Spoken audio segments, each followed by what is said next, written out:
course, the plan today, with less than 48 hours to go until the World Cup starts in Russia, was to talk more about, well, the World Cup. However, big story breaking in Europe as Real Madrid confirmed that Julen Lopetegui will be their new coach. Just a reminder, this is a man who is currently in charge of the Spanish national team. He will take charge of Real Madrid after the World Cup. This is a man who hasn't got too much domestic experience. He was manager of Porto back in 2014 for a couple of seasons before he took the Spain job. Before that, he very much worked with the youth team in Spain. He would manage Real Madrid Castilla back in 2008-2009. That's their reserve team, if you like. He played for Madrid off and on, not renewing that much in 88 to 91. This really is a huge shock. Just put it into context. When you take a look at the odds for the next manager, 25, 26 names are on that list. Lopetegui wasn't on it. Well, it just shows you what the bookies know. But no one knew. This is what a good job he's been doing for Spain, because he's turned Spain around. He wasn't that good. He wasn't on the bookies list. Yeah, but because they thought he would stay with Spain. And, I think he did a very good job with the Spanish junior sides, under 19, under 21s. That's where he made his name. He didn't do quite so well at Porto because he was brought there to win the championship. He didn't win the championship. But since he's been the manager of Spain, I think he's turned their fortunes around. They look a much better side. He's sort of blended the old Spain of keeping the ball with more penetration. So I think he's done a good job, but I was surprised that he was the Real Madrid manager. Everyone's surprised. This is completely out of left field. The timing could not be worse. We're 3 days away from the World Cup, and Spain is one of the favorites to win this tournament. And somehow, now the attention of Spain is divided because Julen Lopetegui has decided to take on Real Madrid. Look, call me old school. I don't know. But maybe your priority should be on the World Cup, which is about to start. Maybe you don't worry about Real Madrid. Maybe you tell Real Madrid, look, if you really want me, if you really want to have a conversation, let's do this after the tournament.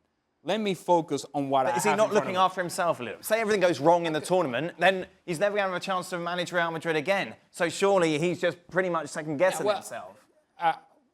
That's on Lopetegui. I'm saying from the perspective of the outside looking in, I'm thinking, man, your focus should be on having your team prepare. What is the first phone call that Julen Lopetegui is making to his players? Who is the first players he's reaching out to for Real Madrid? That's Cristiano Ronaldo, isn't it? I mean, don't you want to know and have assurances that he's going to be in your team? Who does Spain play in the first game? It's Portugal.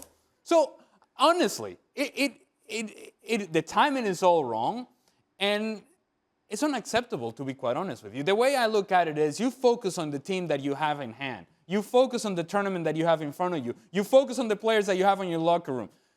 To be looking out for himself after the tournament, so be it. But right now, 3 days before the World Cup, the biggest tournament in the World Cup, the biggest event in soccer and football across the world, come on, man. Reports in Spain suggested that the Real Madrid players in the Spanish camp knew, and then someone else found out, so then he had to come public and tell everybody before all the rumours and everything. I don't care. Don't bore me with how the story got out. OK, well, that's never stopped me before. I'm with Ali here, 100%. I don't care what he does at Real Madrid down the line. We're going to focus on the World Cup, right? And here's you've got a guy who is managing a side capable of winning the World Cup, but it's a difficult 5 weeks because you've got to manage a lot of problems, a lot of players, a lot of egos. You've got the tactics, the press, the media, the training. You've got everything to deal with, right? And I guarantee, what's he going to be doing? He's going to be half World Cup and half phoning agents, trying to talk to players. No, Sean. Well, are you telling me? Presumptuous, isn't it? Are you telling me? Why can't you just say, right, you telling this me, time I'm focusing on Spain? Because people, and subconsciously, you cannot switch off. He will have one eye on what he needs to do at Real Madrid next year. Really? Do you believe that? It has worked in recent years. 100%. It's worked in recent years. Antonio Conte knew he was going to Chelsea, but he did well for Italy. They played far better than everybody thought they were going to play. Louis van Gaal was going to be the manager of Manchester United, but the Dutch got to the semi-final and won the third place player. They got lucky. They may have got lucky, but it worked. I'm not saying it's the right thing. I agree with both of you, but it has worked before with Conte and... Okay, look, I know that people can walk and chew gum at the same time, okay? Yeah. But we're not talking about just any tournament, and we're not talking about just any team. We're talking about... one of the favourites. Spain, and we're talking about Real Madrid.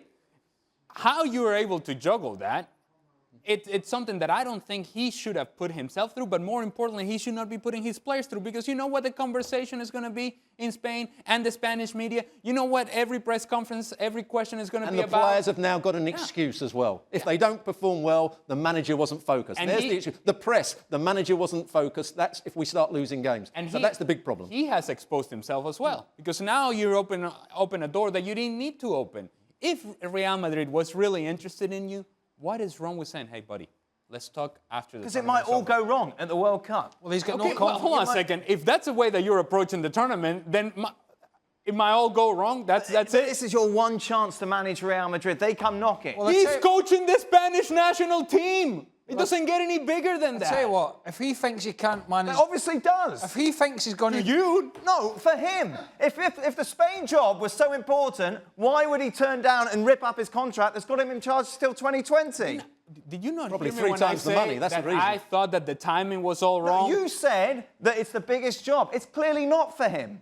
It's clearly not the biggest job. Money will also dictate it's not the biggest job, because Real Madrid will pay 3 times as much as probably Spain are paying him. Okay, so are you defending the decision? I'm not defending the decision. Are you defending the decision? I'm just saying that's the one reason he'd it's go. the biggest job coaching Spain. No. For him, it clearly isn't. 3 days before the World Cup, yes, it's Spain, the Spain national team job, yes, it's bigger than Real Madrid. Yes. 3 days before the World Cup, yes. For him, clearly not. If you're saying... Listen, no, but listen, if you're saying, oh, you had to take it now because if it all went wrong from at the World Cup with Spain, he wouldn't have got the Real Madrid job. If he thinks it was all going to go wrong for him with Spain and this multi-talented group of players, it's never going to work for him at Real Madrid. Yep. But what if they give him a contract? Now or never. You can't Now manage or this never Spanish team to a good finish at the World Cup. Might not win it, but to a good World Cup. He's never going to manage and deal with all the pressures at Real Madrid. I thought Spain were going to win the World Cup. That would change my mind. Oh, don't start using that as an the excuse press, to get it No, wrong. he's left himself open to an absolute smashing from the Spanish press. If it goes a bit wrong for Spain, he is going to get absolutely battered. And Robbo, I think it was that said it, the players will just say, well, things haven't been quite right behind the scenes. The training's not been right. All the excuses will come out. There. And You they'll don't point to need the too many. manager. Players don't need too many excuses to start pulling the wool over people's eyes. Anyway, they'll blame somebody else for the Good luck, mistakes. because hey, he'll be getting battered next year anyway because he's never out the microscope with Real Madrid. He's a anyway. Real Madrid lover, isn't he? That's why he's saying it's a good. Oh, that's why he was happy. Said nothing.